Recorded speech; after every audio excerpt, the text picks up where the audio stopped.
Hi, my name is Carey Spring. I'm a current construction student at Southern Mississippi University, construction management to be precise.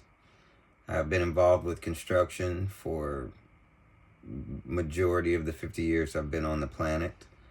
I think it is one of the most fascinating and also one of the most rewarding careers to be in, especially this day and age, being 2025, where technology is coming to the forefront of how we conduct our lives. So, for this 10-minute brief review, I'm going to talk about the Hoover Dam. The Hoover Dam, by far, was one of the biggest, still to this date, biggest construction projects ever undertaken by men. And by men, I mean just sheer labor. That includes everyone from the wives to the... It includes everyone. So let's try to be frank in this, and let me get on to some topics we're going to talk about today. And those topics will be the reasons for the construction, the reasons they decided to build it. It didn't come easy. It took a lot of work and a lot of time. The hurdles that had to be cleared before they could make this happen. Then we're also going to talk about the lasting discoveries made in this project and the innovations as well. We also touch on some of the bad, I guess you want to say bad, hindsight always being 2020, of some of the environmental effects and things like that. And how it all came together. And so, to summarize, we're going to discuss one of the world's modern marvels, which is the Hoover Dam. I mean, I could go on for hours about it, but a few things I'd like to discuss about the dam were some of the reasons the dam was built. And I would say some of those would be, the majority of them would be agriculture and the water.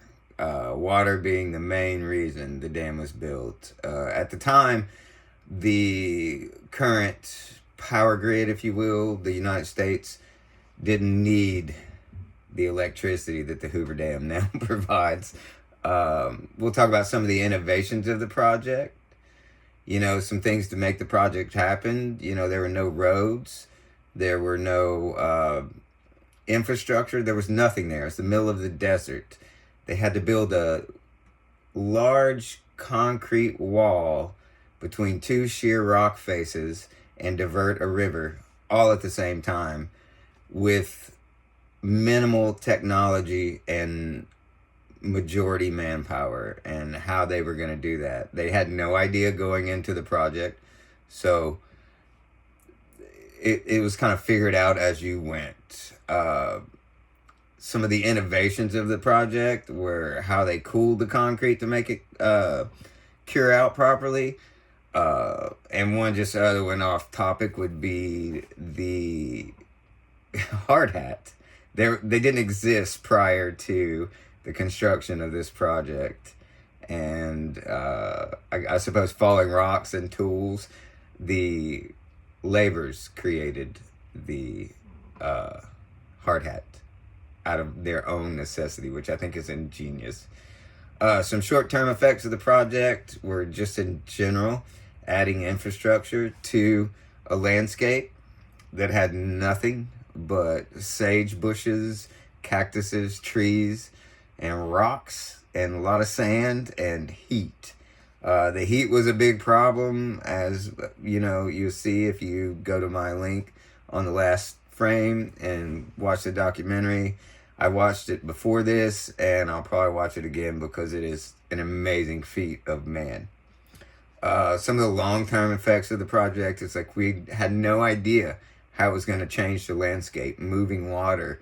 And this has been a continuing problem with civil engineering and how you construct projects and how you do them. And I'm sure that this day and age, there's a lot more environmental impact research done in order to get something like this done. At the time, it was just go build it. One man took it all on, and he didn't fare well. It wasn't good for his health, I'll say. But that's just something that happens with large projects on this scale, and diverting nature and figuring out what Mother Nature is going to do, because you cannot figure that out just by thinking about it. It just doesn't work that way. The overall discussion of the impact and the reward of this project, I would be willing to say that the impact now has been very successful.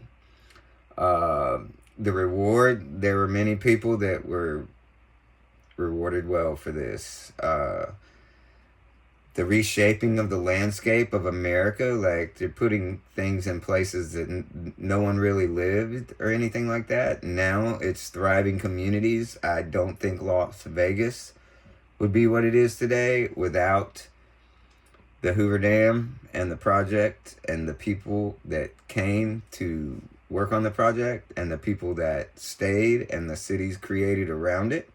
There's no way you can tell.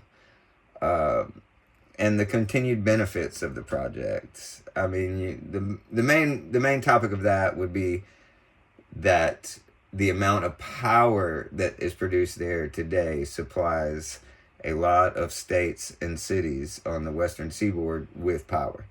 Granted, alternative power does help a lot, but for the most part, without the Hoover Dam, there'd be a lot of people that would be still using candles.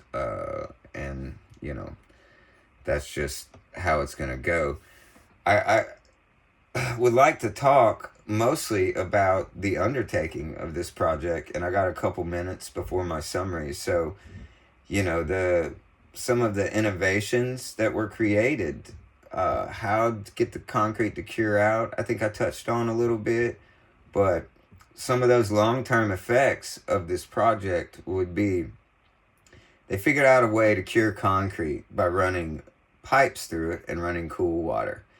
So one of the longer effects that would come into is now some of the modern houses that we see, heck, even driveways, now have pipes running through them, be it PVC, be it metal, that transport water, that either heat the slab, cool the slab, in order to either melt snow off your driveway or heat and cool your home. Crazy how that worked out.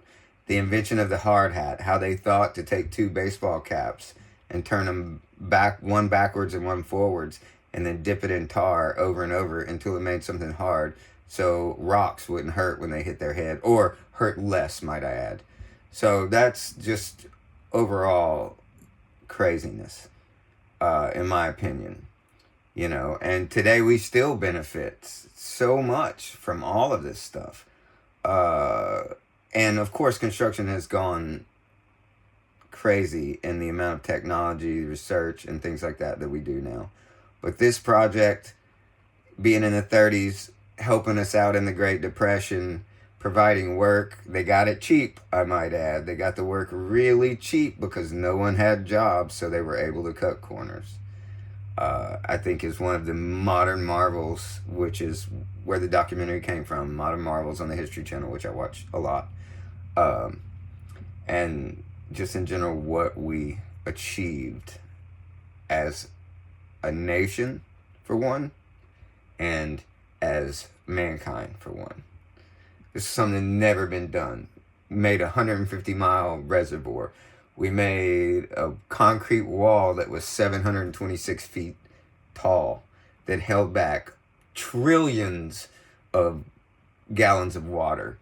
6.6 million tons of concrete were constructed on the site.